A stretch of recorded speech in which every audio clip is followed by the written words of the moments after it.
state government announced the commencement of more infrastructural projects in the coming days, including an underpass in Otugbo. Governor Hycinth Alia stated this at Government House during a state broadcast to Benue people on the occasion of Nigeria's 65th independence anniversary. Benue State correspondent Felicity Ndere brings us more.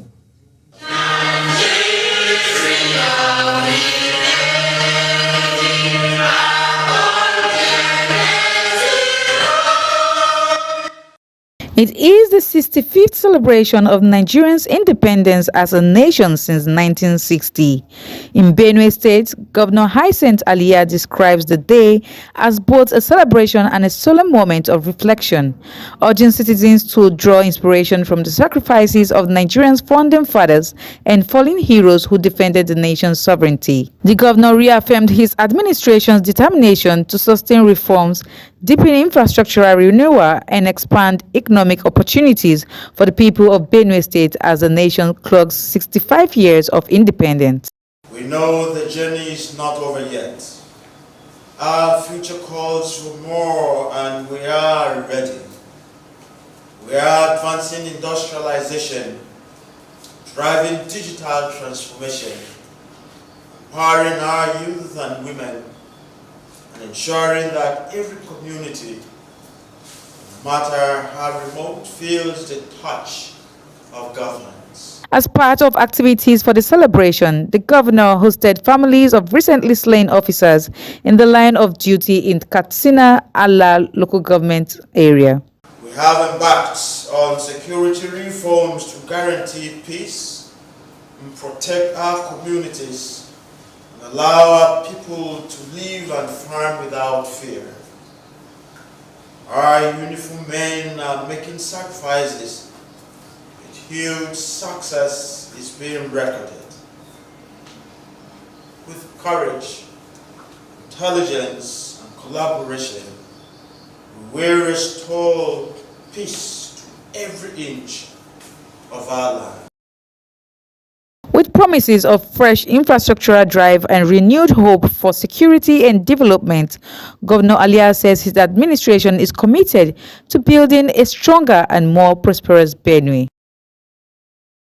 In its ongoing fight against banditry and other criminal activities, Zamfara State Police Command has arrested a notorious armed bandit, Muhammadu Dan Kani, popularly known as Aki, from Kuraje in Bogudu local government area.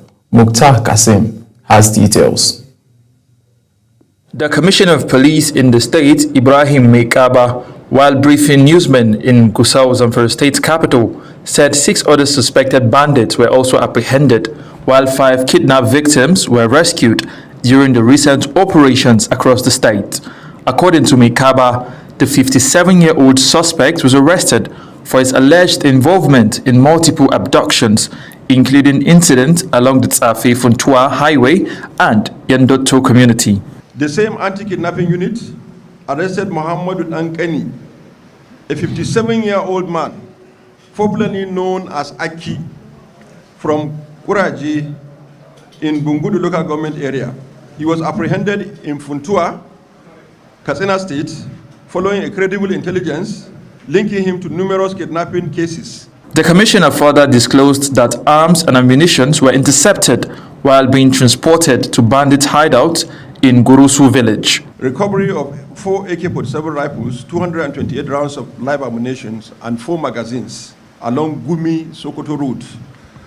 On 15 September 2025, the anti-kidnapping unit of the command, while on routine patrol along the Gumi Sokoto route, intercepted a Toyota Corolla car. When a search was conducted in the vehicle, the following recoveries were made: 4 AK-47 rifles. The Commissioner of Police reaffirmed the command's commitment to tackling insecurity in Zamfara State, adding that investigations are ongoing to track down other fleeing accomplices. Mukhtar Kasim, reporting for Global Television News. Nigeria's electoral reforms remain in the focus as the European Union Election Observation Mission visits the Independent National Electoral Commission in Abuja.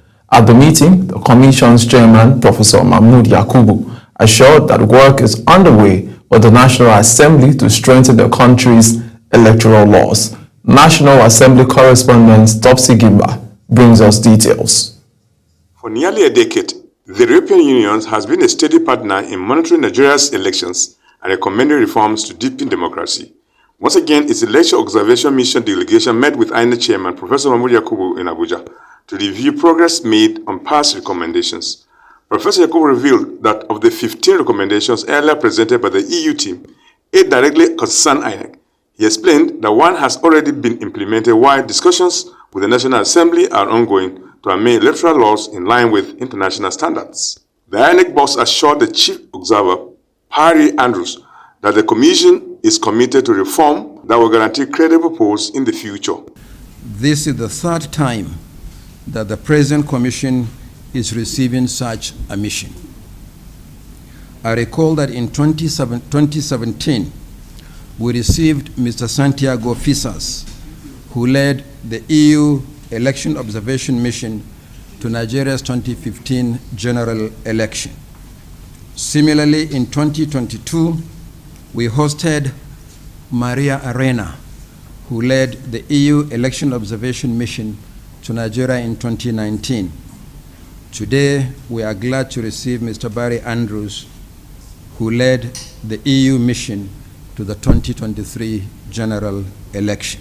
Earlier, Chief Observer, European Union Election Observation Mission, Perry Andrews said the team is in Nigeria to assess how well its previous recommendations have been implemented. He noted that the EU remains committed to supporting credible, transparent, and inclusive elections in Nigeria. And we were very much delighted to take up the invitation for the 2023 general election, having done so at every general election since 1999. So we're really delighted to have taken up that invitation. So now we are following up, which is the traditional pattern for election observation. And we are here for the last, I'm only here since this morning, but my team have been deployed here for the last 3 weeks and will remain for a further week as part of this electoral observation mission. The visit by the European Union Election Observation Mission underscored global interest in Nigeria's democracy, with expectations now high on INEC and the National Assembly to deliver reforms that will strengthen future elections, particularly as the nation prepares for 2027. Topsy Gimba, reporting for Global Television News. You're watching the live broadcast of News Express.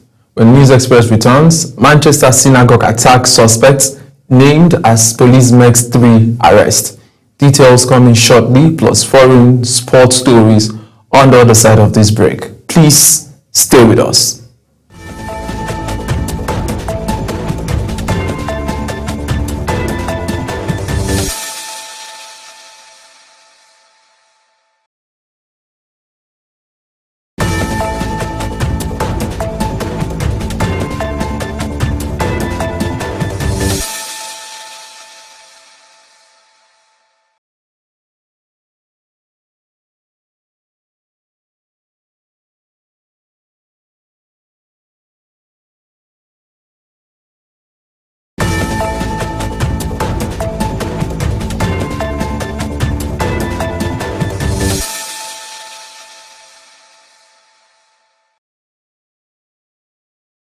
President Bola Tinubu is scheduled to inaugurate the $400 million Otiki-Popo onshore crude oil exports terminal in Rivers State on October the 8th, the first new crude oil export facility to be built in Nigeria in over 50 years. The facility, developed by Green Energy International Limited, operators of the Otaki-Popo Field 1 in OML 11, Ikuruta, Andoni, local government of Rivers State, is the first wholly indigenous onshore terminal built in Nigeria.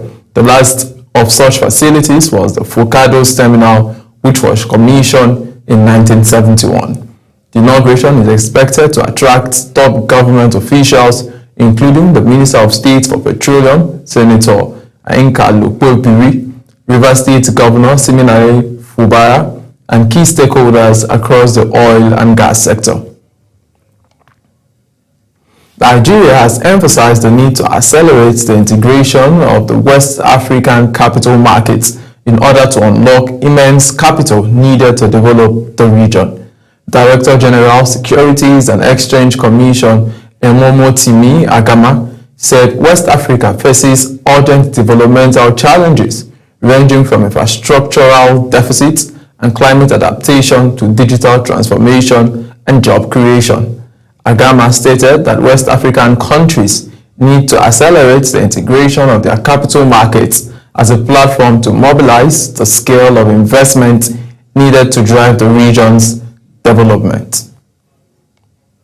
In the face of evolving global and domestic security threats, the Nigerian Navy says it is determined to harness emerging technologies to boost its operational effectiveness and strengthen the nation's maritime security. The Chief of Naval Staff, Vice Admiral Emmanuel Ogala, made this known at a seminar themed Utilizing Emerging Technology for Enhanced Operational Effectiveness held in Abuja. Aniye Patrick has details. Chief of Naval Staff, Vice Admiral Emmanuel Ogala, who was represented by the Chief of Communication and Information Technology, Rear Admiral Hamza Koje, noted that with maritime threats ranging from piracy and illegal bunkering to smuggling and sea robbery, there is need for the service to stay ahead of adversaries who are increasingly using modern technologies such as unmanned platforms, encrypted communications, and advanced navigation systems. The Chief of Naval Staff maintained that superiority at the sea will no longer be won by numbers alone, but by intelligence, innovation, and technological sophistication. As we leverage emerging technologies to enhance our operational effectiveness, we must also align these advancements with the welfare of our personnel, ensuring that they are not only well equipped, but also adequately supported to meet the demands of the 21st century naval operations. From artificial intelligence and big data analytics to satellite surveillance systems and cyber warfare capabilities, the seminar underscored the need for Nigeria to become not just a consumer, but a creator of technology. The guest lecturer, Air Vice Marshal Osichinaka Ubadike, stressed the importance of local research and development, calling for indigenous production of mission-critical equipment such as radars, drones, and navigation systems. I am proud to say that the integration of UAV into Nigerian Navy doctrine is no more something of the future, but a strategic imperative towards securing our maritime domain and projecting naval power with agility, efficiency, and precision.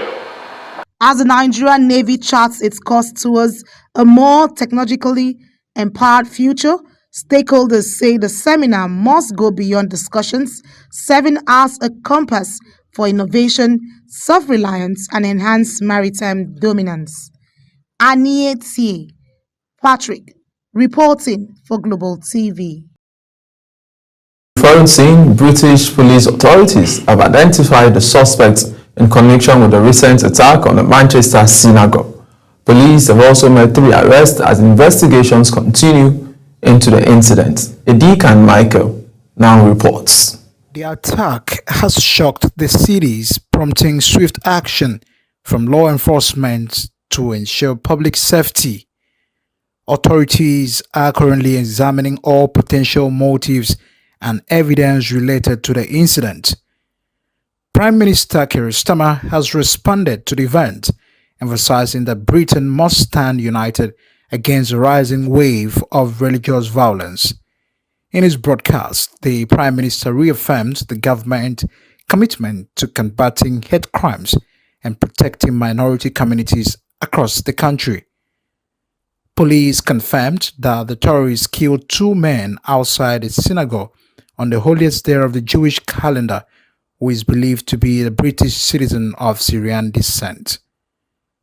Chief Constable Sir Stephen Watson said there were a lot of people inside the synagogue when the attackers struck, but for the bravery of the security staffs and the worshippers inside, as well as the fast response of the police, the attacker was prevented from gaining access. Yom Kippur is the earliest day of the Jewish year.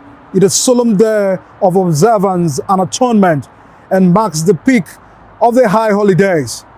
No work is permitted for some. The day is spent at the synagogue. And this occasion falls on the 10th day of an Hebrew month between the late September and early October. It is a sad situation here in Manchester. Edikan Michael reporting for Global TV News. Thank you, Deacon, for that report. The World Health Organization says nearly 42,000 people, a quarter of them children, have suffered what it's called life-changing injuries, including amputations, as well as head and spinal cord injuries in Israel's war in Gaza. Richard Peppercorn, World Health Organization representatives in the Palestinian territories, told a press conference that the lifelong rehabilitation will be required. Uyi Agmofuegbe completes the reports. All right now, in sports, it was a week of intense swings, spurts, and patriotic celebration as Nigeria marked our 65th independence anniversary with the maiden Tuku Yusuf Buratai International Golf Resort and Countries Club Independence Golf Tournament in Abuja. Veteran golfer Guadiru Yusuf emerged champion in a contest that drew over 400 participants. And Nietia Patrick reports. The lush greens of the Tukur Yusuf Buratai International Golf Resort and Country Club came alive as golfers from across the country teed off in commemoration of Nigeria's 65th independence. The tournament honored Nigeria's history while celebrating 7 unretired personnel of the Nigerian Army.